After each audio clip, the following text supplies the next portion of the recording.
അങ്ങനെ ഇന്നാണ് ടൂസാക്കിയ ടീം ആദ്യമായിട്ട് കോളേജിൽ പെർഫോമൻസ് ചെയ്യാൻ പോകുന്നത്. അങ്ങനെ അതിനുവേണ്ടി ടേയങ്ങും വീട്ടിൽ നിന്ന് ഇറങ്ങുമ്പോഴാണ് ഇവന്റെ അച്ഛനാണ് ഇവനെ കണ്ടിട്ട് ഇവൻ എവിടേക്കാ പോകുന്നതെന്ന് ചോദിക്കും. അങ്ങനെ അവന് പെർഫോമൻസിൽ പോകുന്ന കാര്യമൊക്കെ പറയുമ്പോൾ ഇവന്റെ അച്ഛനും ദേഷ്യത്തി നമ്മൾ തമ്മിലിട്ട ഡീൽ അനുസരിച്ച് ഇവൻ അവിടേക്ക് പോകുന്ന നല്ലതല്ലെന്ന് പറയും. അപ്പോഴാണ് അവനും ദേഷ്യത്തി സോറി അച്ഛാ, എന്നെ കൊണ്ട് ഡോക്ടർ ആകാനൊന്നും പറ്റത്തില്ല, കാരണം ഓപ്പറേഷൻ തിയേറ്റർ എനിക്ക് ചോരയെ കാണുമ്പോൾ എനിക്ക് എന്റെ അമ്മ ഓർമ്മ വരുന്നത്. എന്നിട്ട് അവന് സത്യം പറയുമ്പോൾ ഇവന്റെ അച്ഛനും നിന്റെ അമ്മ എന്തിനാണ് നിനക്ക് ഓർമ്മ വരുന്നതെന്ന് പറഞ്ഞ് അവനോട് വഴക്കുണ്ടാക്കും. അപ്പോഴാണ് അവനും അമ്മ അവർക്ക് ഇഷ്ടപ്പെട്ട മ്യൂസിക് എല്ലാം കളഞ്ഞിട്ട് നിങ്ങൾ പറയുന്ന കേട്ടനുസരിച്ച് ജീവിച്ചോണ്ട അവരങ്ങനത്തെ സിറ്റുവേഷനിൽ മരിച്ചോയെന്ന് അറിഞ്ഞ് ഇവന്റെ അമ്മയെ പോലെ അവനെല്ലാം സഹിച്ച് ജീവിക്കാൻ പറ്റത്തില്ലെന്ന് പറയും. അങ്ങനെ അതുകൊണ്ട് ഇനി ഡോക്ടറിനൊന്നും പഠിക്കത്തില്ലെന്ന് പറഞ്ഞ് ആ വീട്ടിൽ നിന്ന് ഇറങ്ങിപ്പോകും. അങ്ങനെ ഇതിൽ ഇവന്റെ അച്ഛനാണ് ഭയങ്കര ദേഷ്യ.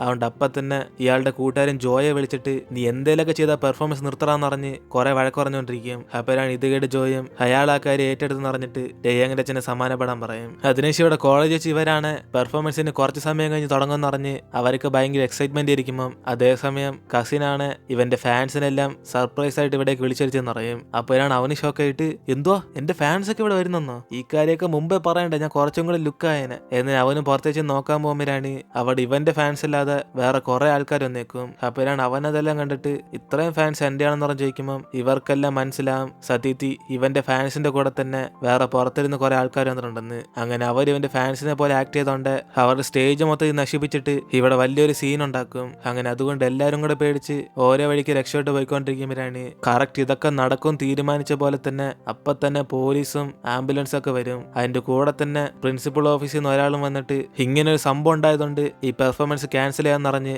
അനൗൺസ് ചെയ്തിട്ട് അങ്ങ് പോകും. അതുകൊണ്ട് ഇവരെല്ലാരും കൂടെ ഇവിടെ എന്തോ സംഭവിക്കുമെന്ന് അറിയാതെ ഇങ്ങനെ ഷോക്കായിരിക്കുമ്പോൾ അവിടെ കുറേമാര് വന്ന് ടേയങ്ങിനെ കിഡ്നാപ്പ് ചെയ്തിട്ട് അവിടെ നിന്ന് പോകും. അപ്പോഴാണ് ഇത് കണ്ട് കിംബം അവന്റെ പുറകെ പോന്നെ. അതിനുശേഷം ഇവിടെ സാഗിയ ജിന്നു കസിനും കൂടെ തിരിച്ച് റൂമിലേക്ക് വരുമ്പോഴാണ് ഇവരെല്ലാം ആലോചിച്ചോണ്ടിരിക്കും പെട്ടെന്ന് ഇങ്ങനെ സംഭവം നടന്നതിന് ശേഷം എങ്ങനെ ആരും വിളിക്കാതെ തന്നെ പോലീസും ആംബുലൻസും പിന്നെ പ്രിൻസിപ്പൽ ഓഫീസിൽ നിന്നും അങ്ങേരും സംസാരിച്ചെന്നൊക്കെ ആലോചിച്ചോണ്ടിരിക്കും. അപ്പോഴാണ് കസിനും വന്ന കൂട്ടത്തിൽ ഞാൻ വിളിക്കാത്ത കുറെ നിന്റെ ഫാൻസ് ഉണ്ടെന്ന് പറഞ്ഞ് അവരൊക്കെ സെറ്റ് ചെയ്ത ആൾക്കാരാന്ന് ഇവളും പറയുമ്പോൾ അതേസമയം ടേയങ്ങും കിംബം ഇവർ കൂടെ ഇല്ലെന്നറിഞ്ഞ് പെട്ടെന്ന് സാഗ്യ അവളെ അന്വേഷിച്ച് പുറത്തേക്ക് ചെല്ലും. അങ്ങനെ അവൻ കുറെ വിളിച്ചു നോക്കിയിട്ടും അവളെ കിട്ടത്തേയില്ല. അപ്പോഴാണ് അവൻ അവിടെ മിസ്റ്റർ ജോയുടെ ഒരു കാർ പോകുന്ന കാണുന്നത്. അതോടെ അവൻ അപ്പം തന്നെ ഉറപ്പാക്കി ഇത് ഇവൻ ഇല്ലാതാക്കാൻ വേണ്ടി അങ്ങേര് ചെയ്തൊരു പ്ലാൻ ആണെന്ന്. കാരണം ഇവൻ കിംബോമിന്റെ അടുത്ത് പോയാൽ പിന്നെ അവൾക്ക് പ്രശ്നം വരുമെന്ന് അവന്റെ ആ ബോഡി ഗാർഡ് വാൺ ചെയ്ത് കാണും. അതുകൊണ്ട് അവനിപ്പം നേരെ ആ ജോയെ കാണാൻ പോയിട്ട് നിങ്ങൾ കിംബോമിന് എവിടെ വെച്ചേക്കോന്നറിഞ്ഞ് അവനും ചൂടാകും. അപ്പോഴാണ് ഇതുകൊണ്ട് ജീനെ അവന്റെ മാനേജറും കൂടെ അവനെ തടഞ്ഞിർത്താൻ നോക്കുമ്പോൾ അവനാണ് എന്റെ അടുത്ത് പ്രശ്നം ഉണ്ടെങ്കിൽ എന്റെ അടുത്ത് തീർക്ക്, എന്തിനാ കിംബോമിന്റെ പുറകെ പോകുന്നതെന്ന് പറഞ്ഞ് അവനവിടുന്ന് ശബ്ദം ഉണ്ടാക്കിയിട്ട് പോകും. അതേസമയം പ്രിൻസിപ്പളാണ് പെട്ടെന്ന് ഈ കാര്യമൊക്കെ ചെയ്തുകൊണ്ട് ബാക്കി എല്ലാ ടീച്ചേഴ്സും നിങ്ങളെ കൊണ്ട് എങ്ങനെ പ്രിൻസിപ്പൾ ഇത്രയും പെട്ടെന്ന് ഈ പ്രശ്നം സോൾവ് ചെയ്യാൻ പറ്റിയെന്ന് പ്രിൻസിപ്പളിനെ കുറിച്ച് പൊക്കി പറഞ്ഞുകൊണ്ടിരിക്കും. അപ്പോഴാണ് അദ്ദേഹം ഈ സാഗ്യം നമ്മുടെ കോളേജിൽ വന്ന് തന്നെ നാശമെന്നറിഞ്ഞ് ഇപ്പൊ എല്ലാം ഓപ്പോസിറ്റ് സംസാരിച്ചുകൊണ്ടിരിക്കും. കാരണം ജോഡയിന്ന് അത്രയും പൈസ വാങ്ങിച്ചോണ്ട്. അതിനുശേഷം ഇവിടെ സാഗ്യ വിഷമിച്ച് അവൻ തിരിച്ച് കോളേജിലേക്ക് വരുമ്പോഴാണ് പെട്ടെന്ന് അവനും അവിടെ കിംബോമിനെ കണ്ട ഉടനെ ഇവൾക്കൊല്ലം പറ്റുമെന്ന് പേടിച്ച് അവൻ പെട്ടെന്ന് അവൾ ഹഗ് ചെയ്യും. അതേസമയം അവളാണ് ടേയങ്ങിനെ അന്വേഷിച്ച് പോയിരുന്ന. കാരണം അവൻ ആരാണ്ട് കാറിൽ കിഡ്നാപ്പ് ചെയ്തുകൊണ്ട് പോയ ഇവളെ കണ്ടായിരുന്നു. അങ്ങനെ ആ കാര്യം ഇവനോട് പറയുമ്പോൾ ഇവനെ ടേയങ്ങൊന്ന് കൊച്ചുപയനല്ലെന്ന് പറഞ്ഞ് അവനോർത്ത് പേടിക്കണ്ടെന്ന് പറയും. അതിനുശേഷം ഇവരെല്ലാരും കൂടെ നമ്മുടെ ഫസ്റ്റ് പെർഫോമൻസ് കുളവായെങ്കിലും നമ്മൾ ഇത് ഇവിടെ വെച്ച് അവസാനിക്കില്ലെന്ന് പറഞ്ഞ് അവർക്ക് കോൺഫിഡൻസ് ആയിട്ടിരിക്കും. കൂടാതെ ടേയങ്ങിന്റെ അച്ഛനും മിസ്റ്റർ ജോയും കൂടെ ഒന്നേർന്ന് നമ്മുടെ പെർഫോമൻസ് കുളവാക്കിയെന്ന് സാഗിയാക്കാർ ഇവരോടൊക്കെ പറയും. അപ്പോഴാണ് ഇത് കേട്ട് അവലെ ഷോക്കായിട്ട് ടേയങ്ങിന്റെ അച്ഛൻ കുളവാക്കാൻ ഒരു കാരണമുണ്ട്, പക്ഷെ മിസ്റ്റർ ജോ എന്തിനാ കുളവാക്കുന്നത്, നിന്നെ ടീമിൽ നിന്ന് പുറത്താക്കിയതുകൊണ്ട് ഈ പെർഫോമൻസ് അദ്ദേഹത്തിന് കുളവാക്കണോ, അയാൾ തന്നെ ഒരു മ്യൂസിക് കമ്പനി വെച്ചാൽ നടക്കുമല്ലേ, ഇങ്ങേർക്ക് ഇത് എന്തിന്റെ കേടാ ഏതിന് അവരൊക്കെ ചോദിക്കുമ്പോഴാണ് സാഗിയും അയാൾക്ക് ഇപ്പൊ ആകുള്ളൊരു ചിന്ത ഇവന്റെ കരിയർ ഇല്ലാതാക്കുന്നതാന്ന് പറയും. അതുകൊണ്ട് അതിനുവേണ്ടി അങ്ങനെ ഏത് ലെവലിന് പോയിക്കൊണ്ടിരിക്കുക. അങ്ങനെ ഇത് കേട്ട് ബാക്കിയെല്ലാവരും ദേഷ്യത്തി എങ്കിൽ പിന്നെ അതിന് നമ്മൾ സമ്മതിച്ചു കൊടുക്കല്ലേ എന്നിന് ഇവരൊക്കെ സംസാരിച്ചുകൊണ്ടിരിക്കുമ്പോഴാണ് സാഗയ്ക്ക് ടേയങ് എവിടാന്നുള്ള കാര്യം അറിയാൻ വരും. അതേസമയം ഇവിടെ ടേയങ്ങിന് ഒരു അസുഖമില്ലാതെ അവന്റെ അച്ഛൻ ഹോസ്പിറ്റലിൽ അടച്ചിട്ടിട്ട് അവൻ ഇഞ്ചക്ഷനെ കൊടുത്തോണ്ടിരിക്കും. അപ്പോഴാണ് അവനും ഇവന് വേണ്ടിയാണോ ഇന്ന പെർഫോമൻസ് അത്ര പ്രശ്നം ഉണ്ടായെന്ന് അവൻ അച്ഛനോട് ചോദിക്കുമ്പം ഇവന്റെ അച്ഛനും പറയും നമ്മൾ തമ്മിൽ ഡീലിട്ട പോലെ നീ കിംബോമിന്റെ അടുത്ത് പോയില്ലായിരുന്നെങ്കിൽ ഞാൻ എന്തിനാ മോൻ ഇതൊക്കെ ചെയ്യുന്നതെന്ന് പറഞ്ഞ് മര്യാദയ്ക്ക് ഇവൻ ഇവിടെ തന്നെ ഇരിക്കാൻ പറയും. ഒരു ഇവിടുന്ന് രക്ഷയോട് പോയാൽ നോക്കിയാലും പുറത്ത് ബോഡി ഗാർഡ്സ് ഉണ്ടെന്ന് അറിഞ്ഞിട്ട് അവന്റെ അച്ഛൻ അവനെ പേടിപ്പിച്ച് വെച്ചേക്കും. അതേസമയം ഇവൻ ഈ ഹോസ്പിറ്റലിലുള്ള കാര്യം അറിഞ്ഞ് സാഗി അവരേക്ക് വിളിച്ചുകൊണ്ട് അവിടേക്ക് വരും. കാരണം ഇവൻ ഈ ഹോസ്പിറ്റലിൽ ഇതിനു മുമ്പ് കുറെ ഡൊണേഷൻ ചെയ്തിട്ടുള്ള, അതുകൊണ്ട് ആ ഒരു യൂസ് ഇപ്പോഴാണ് കിട്ടിയെന്ന് പറഞ്ഞ് ഇവൻ ഇവരേക്ക് വിളിച്ചുകൊണ്ട് പോകുമ്പോഴാണ് ഇവർക്ക് അത്ര എളുപ്പത്തിൽ ടേയങ്ങിന്റെ റൂമിലേക്ക് പോകാൻ പറ്റത്തില്ല. കാരണം അതൊരു VIP വാർഡാണ്. അപ്പോഴാണ് സാഗിയും അതിനൊരു വഴിയുണ്ടെന്ന് അറിഞ്ഞിട്ട് അവിടെ ഒരു പേഷ്യന്റ് റൂം കിട്ടാതെ കഷ്ടപ്പെട്ടുകൊണ്ടിരിക്കുമ്പം ഇത് മനസ്സിലാക്കി അവനും ആ പേഷ്യന്റിനെ വിളിച്ചോണ്ട് നേരെ ടേയങ് ഇരിക്കുന്ന റൂമിലേക്ക് ചെല്ലും. അപ്പോഴാണ് അവിടുത്തെ ബോഡി ഗാർഡ്സും ഡോക്ടറും എല്ലാം കൂടെ ഇവരെ തടഞ്ഞിർത്തി എത്തുമ്പം സാഗിയാണ് ഞങ്ങളൊക്കെ ടെയ്യങ്ങിന്റെ ബെസ്റ്റ് ഫ്രണ്ട്സാന്നറിഞ്ഞ് അവന്റെ അച്ഛനായിട്ട് ഭയങ്കര ക്ലോസ് ആണെന്നറിയാം. അങ്ങനെ ടെയ്യങ്ങിന്റെ അസുഖമെല്ലാം ഗുണമായതുകൊണ്ട് ഈ പേഷ്യന്റ് സ്ഥലമില്ലെന്ന് പറഞ്ഞ് വിഷമിച്ച് ടെയ്യങ്ങിന്റെ അച്ഛനെ ഇവരിപ്പോ ഇങ്ങോട്ടേക്ക് വിളിച്ചതെന്നറിയും. അങ്ങനെ അതും പറഞ്ഞ് തർക്കിച്ചോണ്ടിരിക്കുമ്പോഴാണ് ടെയ്യങ്ങിന്റെ അച്ഛനാണ് പുറത്തേക്ക് വന്നിട്ട് ഇവിടെ എന്തോ ഭക്ഷണം ചെയ്യിക്കും. അപ്പോഴാണ് സാഗി ഇവരെല്ലാരും കൂടെ അയ്യോ അങ്കിൾ നിങ്ങൾക്ക് നല്ല മനസ്സാ, ഒരു VIP വാർഡിലേക്ക് ഒരു പേഷ്യന്റിനെ നിങ്ങൾ ഫ്രീ ആയിട്ട് അകത്തേറ്റാന്ന് പറഞ്ഞ് നിങ്ങളുടെ മനസ്സ് സമ്മതിച്ചു കൊടുക്കണം എന്നിട്ട് അവന് ഓരോ കാര്യങ്ങൾ ഇങ്ങനെ പറഞ്ഞോണ്ട് പോകുമ്പോൾ ടെയ്യങ്ങിന്റെ അച്ഛനാണ് ഷോക്കായിട്ട് ഞാൻ എപ്പോഴാണ് ഇതിനൊക്കെ സമ്മതിച്ചെന്ന് അയാൾ തിരിച്ച് സംസാരിക്കാനൊക്കെ നോക്കും. പക്ഷെ ഇവരൊക്കെ ഒരു ഗ്യാപ്പ് പോലും കൊടുക്കാതെ പെട്ടെന്ന് അവിടെ നിന്ന് ടെയ്യങ്ങിനും പുറത്തേക്ക് വിളിച്ചോണ്ട് വന്നിട്ട് ഈ പേഷ്യന്റിനെ ഫ്രീ ആയിട്ട് ആ റൂമിലേക്ക് അയറ്റും. അങ്ങനെ അതുകൊണ്ട് ആ പേഷ്യന്റെ ബന്ധുക്കളെല്ലാം ടെയ്യങ്ങിന്റെ അച്ഛന് താങ്ക്സ് പറയുമ്പോൾ അദ്ദേഹം ഇപ്പോൾ എല്ലാം തർക്കിച്ച് നാണക്കേടായി പോന്ന് പറഞ്ഞ് തിരിച്ചൊന്നും പറയത്തില്ല. അതിന് സാഗി ഇവരോടൊക്കെ എന്റെ പ്ലാൻ പക്ക മാസല്ലായിരുന്നു പറഞ്ഞ് ഇവരോടൊക്കെ ഷോ അണിച്ചോണ്ട് വരുമ്പോൾ ടെയ്യങ്ങാണ് ഇവനെ പുറത്തേക്ക് വിളിച്ചോണ്ട് താങ്ക്സ് എന്ന് പറഞ്ഞിട്ട് പക്ഷെ അവൻ ഇവരുടെ കൂടെ ഇനി വരുന്നില്ലെന്ന് പറയും. കാരണം ഇവൻ കാരണം ഇവർക്കൊക്കെ പ്രശ്നം വരുന്നുണ്ട്, ആ ബാൻഡിൽ നിന്ന് ഇറങ്ങുവാന്ന് പറയും. അപ്പോഴാണ് ഇതൊരു സാഗിയാണ് എന്റെ പൊന്നളിയ നീ ഇങ്ങനെ ഹീറോ ആയിട്ട് മാസൊന്നും കാണിക്കണ്ട, കാരണം ഇത് മാത്രം എനിക്ക് സഹിക്കുന്നില്ല അല്ലേ ഗൈസ് എന്നിന് അവനും ചോദിക്കുമ്പോൾ കിംബോമും കസിനും എല്ലാരും കൂടെ ചേർന്ന് ടെയ്യങ്ങിനായിട്ട് കളിയാക്കാൻ തുടങ്ങും. ഇവനൊരു സീരിയസ് ആയിട്ടുള്ള പേഴ്സണാ, ഇങ്ങനെ ഫണ്ണായിട്ട് ഒരു കാര്യം എടുക്കത്തില്ലെന്ന്. അതുകൊണ്ട് മൊത്തത്തിൽ ഇവനെ കാണാൻ ഇവന്റെ അച്ഛനെ പോലെ ഉള്ളതെന്ന് പറയുമ്പോൾ അവനാണ് ദേശിത്തി ഞാൻ നിന്റെ അച്ഛനെ പോലെ അല്ലെന്ന് പറഞ്ഞ് അവരോടൊക്കെ ചൂടാകും. അവരാണ് ഇവരെല്ലാരും കൂടെ എങ്കിൽ പിന്നെ നിന്റെ അച്ഛനെ പോലെ അല്ലെങ്കിൽ പിന്നെ നിന്റെ ബാൻഡിൽ നിന്ന് ഇറങ്ങുന്നത് എന്നിന് അവരൊക്കെ ചോദിക്കുമ്പോൾ ടെയ്യങ്ങാണ് ഈ ബാൻഡിന് വേണ്ടി അവന്റെ ജീവൻ തന്നെ റിസ്കിലെടുക്കണമെന്ന് ചോദിക്കും.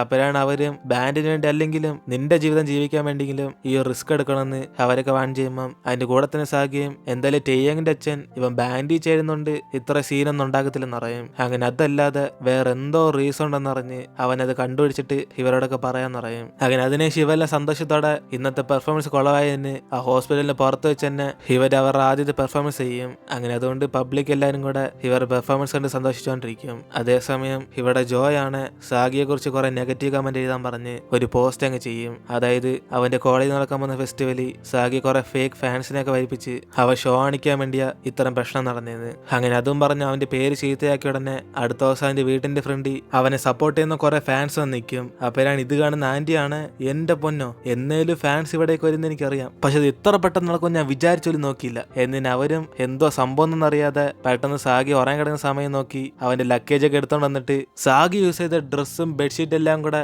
ചീപ്പിന് തരാന്ന് പറഞ്ഞ് ഒരു വമ്പൻ പ്രൈസ് അങ്ങ് വയ്ക്കും. പക്ഷെ ഇത് കണ്ടിട്ട് അവന്റെ ഫാൻസ് ആരും ഇഷ്ടപ്പെടാതെ ഈ പെണ്ണുമ്പോൾ എന്തോ കാണിക്കുന്ന നോക്കിക്കൊണ്ടിരിക്കും. കാരണം അവരൊക്കെ ആ പോസ്റ്റ് കണ്ടിട്ട് വന്നേക്കുക, അതായത് സാഗി അവിടേക്ക് ഫേക്ക് ഫാൻസിനെയൊക്കെ വിളിച്ച് അവൻ ഇവരെയൊക്കെ നാണം കെടുത്തിയുണ്ട്.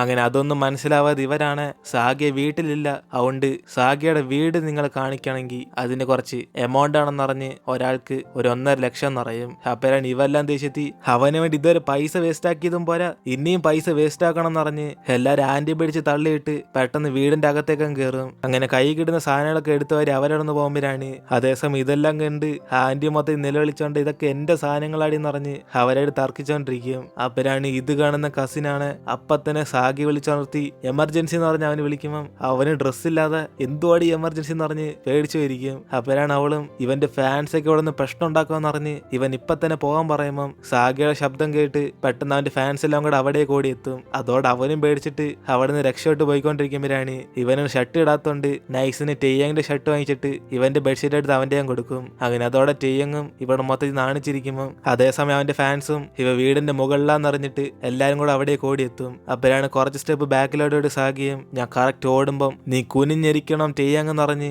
അവൻ പെട്ടെന്ന് ടെയ്യങ്ങിനെ ചവിട്ടി അവിടെ നിന്ന് ചാടി രക്ഷപ്പെടും. അപ്പോഴാണ് ഇത് കണ്ട് എല്ലാരും കൂടെ ഷോക്കാന്ന്. അതേസമയം സാഗിയും ജസ്റ്റ് മിസ്സിന് ഞാൻ രക്ഷപ്പെട്ടെന്ന് പറഞ്ഞ് അവൻ അവിടെ നിന്ന് ഓടിപ്പോകും. എന്നിട്ട് ഇവിടെ കസിന് ചെയ്യാനും കൂടെ ഫാൻസിലെല്ലാം തടഞ്ഞു നിർത്തിക്കൊണ്ടിരിക്കുമ്പോഴാണ് അതിന്റെ ഗ്യാപ്പില് കസിനാണ് തെന്നടിച്ച് വീഴാൻ വേണ്ടി പോകും. അപ്പോഴാണ് കറക്റ്റ് അതേസമയം സാഗിയ വന്ന് ഇവളെ രക്ഷിക്കുന്ന പോലെ തോന്നും. അങ്ങനെ അതോടെ അവള് സ്വപ്നത്തിലാവും. അപ്പൊ ഞാൻ ഇതിനു മുമ്പ് വിചാരിച്ച പോലെ സാഗിയെ ഞാൻ പെർഫെക്റ്റ് കപ്പിളെന്ന്, അതുകൊണ്ട് എന്നെ രക്ഷിക്കാൻ വേണ്ടി നീ വീണ്ടും ഒന്ന് സാഗിയം ചോദിക്കുമ്പം സതിഥി അവിടെ വന്നേക്കുന്ന ജിന്ന അങ്ങനെ അവന് മറന്നു വെച്ച ബാഗ് എടുക്കാൻ വേണ്ടി വന്നേന്ന് പറഞ്ഞ് ഇവളെ മൊത്തത്തിൽ ചമ്മിപ്പിക്കും. അതിനുശേഷം ഈ കാര്യമൊക്കെ മിസ്റ്റർ ജോയുടെ ബോഡി ഗാർഡും കാണിച്ചിട്ട് അവന്റെ ഫാൻസ് തന്നെ ഇപ്പൊ അവൻ എതിർത്ത് അവൻ കിംബോമിന്റെ വീട്ടിൽ നിന്ന് പോകുന്ന അവസ്ഥയിലേക്ക് വന്നെന്ന് പറയും. അപ്പോഴാണ് ജോയും ഇതൊന്നും പോരാ ഇനിയും കുറെ പ്രശ്നങ്ങളുണ്ടാക്കി ആ കിംബോമിനെ അവനെ ഒന്നേർക്കല്ലെന്ന് പറഞ്ഞ് ഇങ്ങനെ എന്തേലൊക്കെ ചെയ്യാൻ പറഞ്ഞ് അവന് കുറെ ഓർഡർ ചെയ്യും. അതേസമയം ഇവിടെ ജോയുടെ മകള് ജീനയും സതീതി ഇവളുടെ അച്ഛനും സാഗിയും തമ്മിൽ എന്തിനാ ഇത്രയും വലിയ പ്രശ്നം ഉണ്ടായെന്ന് അറിയാൻ വേണ്ടി സാഗിയുടെ മാനേജറിനെ വിളിച്ച് ചോദിക്കും. അപ്പോഴാണ് അവനും എനിക്കിതിനെ കുറിച്ചൊന്നും അറിയത്തില്ലെന്ന് പറഞ്ഞ്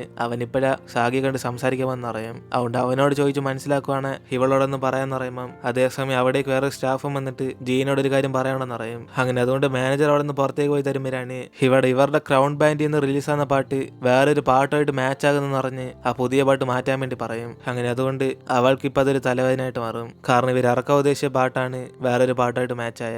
എന്നിട്ട് ഇവിടെ കോളേജിലേക്ക് വരുന്ന ഇവരാണ് അവരുടെ ബാൻഡ് മൊത്തത്തിൽ കൊളായിരിക്കുന്നിട്ട് ഇതൊക്കെ ആരാ ചെയ്യുന്ന പറഞ്ഞ് അവരൊക്കെ ദേഷ്യത്തിലാകും. അതേസമയം കിംബം രാവിലെ തന്നെ സൂപ്പർ മാർക്കറ്റ് ജോലി ചെയ്യാൻ പോയതുകൊണ്ട് രാവിലെ വീട്ടിൽ നിന്ന് ഭക്ഷണം നീ കണ്ടില്ലെന്ന് പറഞ്ഞ് അവരൊക്കെ ആ കാര്യം അവളോട് പറഞ്ഞോണ്ടിരിക്കും. അപ്പോഴാണ് അവിടേക്ക് വരുന്ന സാഗിയാണ് പ്രിൻസിപ്പൾ ഇവനെ വിളിച്ചെടുത്തി ഈ ബാൻഡ് തൽക്കാലം സസ്പെൻഡ് ചെയ്തെന്ന് പറയും. അതുകൊണ്ട് 1 മാസം ഇനി ഇവർക്ക് ഈ റൂം കിട്ടത്തില്ലെന്ന് പറയുമ്പോൾ അവരെല്ലാരും കൂടെ എങ്കിൽ പിന്നെ ഇനി കോളേജ് പെർഫോമൻസ് ചെയ്യാൻ പറ്റത്തില്ലെന്ന് പറഞ്ഞ് എല്ലാവരും അപ്സെറ്റ് ആയിരിക്കും. അപ്പോഴാണ് സാഗിയും നമ്മളെ കുറിച്ച് ഒത്തിരി കംപ്ലൈന്റ് ചെയ്ത ഈ കോളേജിലുള്ള മറ്റേ ബാൻഡാന്ന് പറയും. അതുകൊണ്ട് അങ്ങനെ ദേഷ്യത്തി ആ ബാൻഡിലെ മെമ്പേഴ്സിനെ കഴിച്ചിടാൻ വേണ്ടി പോകുമ്പോൾ ഇവരെല്ലാം അവന്റെ ഒപ്പം തന്നെ പോകും. അപ്പോഴാണ് അവന്മാരെല്ലാരും കൂടെ ഇവരെ കണ്ട് കളിയാക്കുന്ന ഇവരുടെ ബാൻഡ് സസ്പെൻഡ് ആയതുകൊണ്ട് അവർക്ക് സന്തോഷമായെന്ന്. അങ്ങനെ അതോടെ സാഗിയും ദേഷ്യത്തി ഇതൊക്കെ ആര് പറഞ്ഞിട്ടാണ് നിങ്ങൾ ചെയ്യുന്നതെന്ന് അവന്മാരടിച്ച് പൊട്ടിക്കാൻ നോക്കുമ്പോൾ അവന്മാരാണ് നീ ഞങ്ങൾ വീണ്ടും അടിക്കുവാണ് അത് വീണ്ടും ന്യൂസ് ആക്കുമെന്ന് പറഞ്ഞ് അവനെ പേടിപ്പിച്ചോണ്ടിരിക്കും. അപ്പോഴാണ് അടുത്ത സെക്കൻഡ് തന്നെ ടെയ്യാങ് അവന്മാരടിച്ച് പൊട്ടിക്കുന്നത്. എന്നിട്ട് അവനും നിങ്ങൾ എത്ര പൈസക്കാടാ ഈ പണിയൊക്കെ ചെയ്യുന്നതെന്ന് പറഞ്ഞ് ആ പൈസക്ക് അവൻ തരാന്ന് പറയും. അങ്ങനെ അതോടെ ഇവർ തമ്മിൽ മൊത്തത്തിൽ കൂട്ടടിയാകും.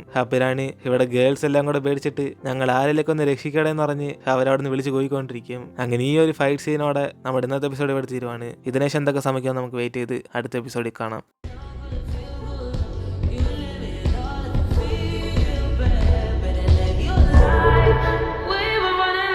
Am I really